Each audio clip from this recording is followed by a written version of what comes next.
Saudações! Hoje nós vamos falar sobre os tipos de trabalho. Vamos começar pela CLT. Para quem não conhece, a CLT quer dizer Consolidações das Leis do Trabalho.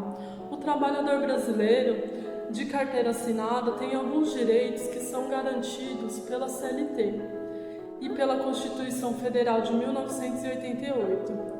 Quem é contratado no sistema CLT tem direito a 13º salário, férias remuneradas, FGTS, assistência médica, vale transporte, seguro-desemprego, licença maternidade, entre outros benefícios. Mas aqui você é assalariado e contratado recebendo um valor determinado por uma empresa. Mas aí a gente para pensar, será que há outros caminhos que podem ser trilhados? Você já pensou em ter a sua própria empresa? Afinal de contas, o que é uma empresa? É uma organização econômica em que são reunidos e combinados fatores de produção e desenvolvimento de uma determinada atividade ou produto com o objetivo de obter lucro. Então você vai ter um serviço ou um produto com a finalidade de obter lucro.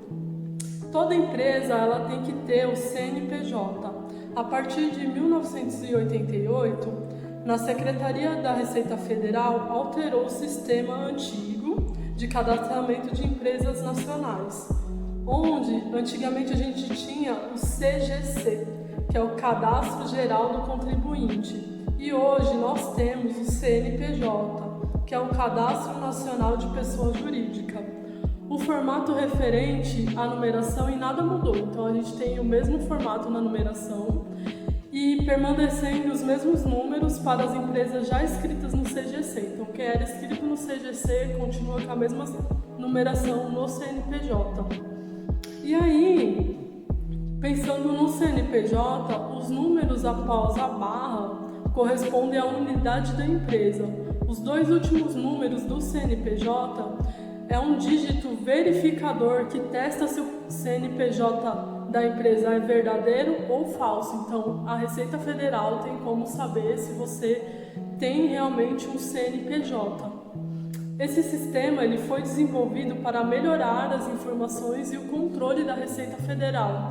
Junto com esse sistema, foram implantadas pela Secretaria de Políticas para Desenvolvimento de Tecnologia e Informação. Então, a gente tem como saber se realmente é verdadeiro ou se é falso. E aí, dentro desse CNPJ e dessa empresa, a gente tem diversos tipos de pessoa jurídica. Então, no Brasil, eu vou apresentar 5 tipos de pessoas jurídicas que a gente tem aqui no Brasil: sociedade limitada, sociedade anônima, microempreendedor individual, sociedade individual e empresário individual. Então eu vou apresentar 5 tipos. Na sociedade limitada, que é aquelas empresas que terminam com LTDA, a sociedade limitada ela é mais utilizada por pessoas que querem abrir um negócio com outras pessoas. Então a gente tem uma ideia em comum, então vamos se juntar para abrir uma sociedade, uma empresa. Dessa forma, esse tipo de PJ, que é prestador de serviço, acaba tendo uma boa opção e tem uma documentação, contrato social que dá direitos e obrigações para cada sócio. Então essa é a característica da sociedade limitada. Agora vamos falar um pouco da sociedade anônima, que é aquelas empresas que terminam com SA. A sociedade anônima é uma forma também de PJ, só que ela é mais flexível, ela é constituída por ações. Então, se você já ouviu falar em ações, então ela é nesse formato. Então, os detentores das ações, as quais podem ter as transações a qualquer momento sem ser anunciada e sem ter a influência dos demais acionistas. Então a gente vai ter várias transações e não necessariamente todos os acionistas vão ter que estar sabendo quem foi que comprou, quem é que pertence àquela empresa.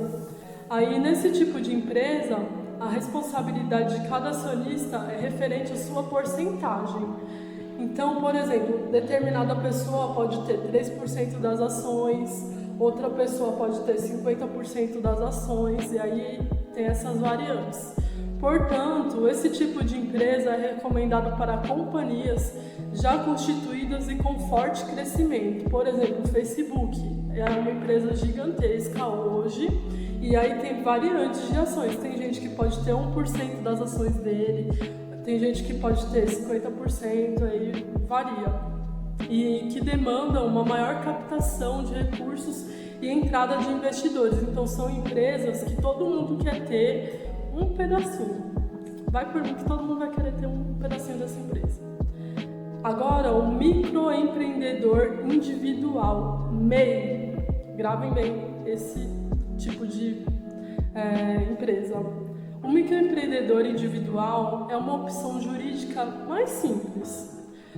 Contudo, ela é destinada, sobretudo, para regularizar aqueles trabalhadores informais. Então, você que vende tapioca, você que faz a unha na casa da colega, então tem como você regularizar essa sua profissão, como os cabeleireiros ou os pequenos comerciantes. Então, pelo MEI, você tem como regularizar. Esse PJ é uma opção simples, com fácil trâmite de abertura e fechamento. Então você consegue fazer a abertura em formato digital online e o fechamento também você consegue fazer em formato digital online. Além de fácil administração das obrigações com impostos. Então você vai aprender a como lidar com esse sistema e não precisa contratar, por exemplo, um contador. Se você entender tudo o funcionamento, não precisa ter um contador. Todavia, é um tipo de empresa que possui um limite de faturamento. E aí, esse limite é de 81 mil ao ano. Então, você não pode ultrapassar esse faturamento. E tem uma restrição de atividades possíveis que podem serem desempenhadas e tem outras limitações. A sociedade individual, EIRELI, significa empresa individual de responsabilidade limitada. Esse tipo de PJ possibilita a formalização com apenas uma pessoa. Então, se eu sou uma pessoa e quero ter esse tipo de empresa, tem como. Tem que ser uma responsabilidade limitada sobre o empreendimento. Contudo, para abrir esse tipo de empresa é necessário no mínimo 100 vezes o salário mínimo vigente. Então vai ser uma empresa que vai ter um lucro um pouco acima do microempreendedor individual, por exemplo. Agora vamos falar de outro tipo de empresa, o empresário individual, o EI.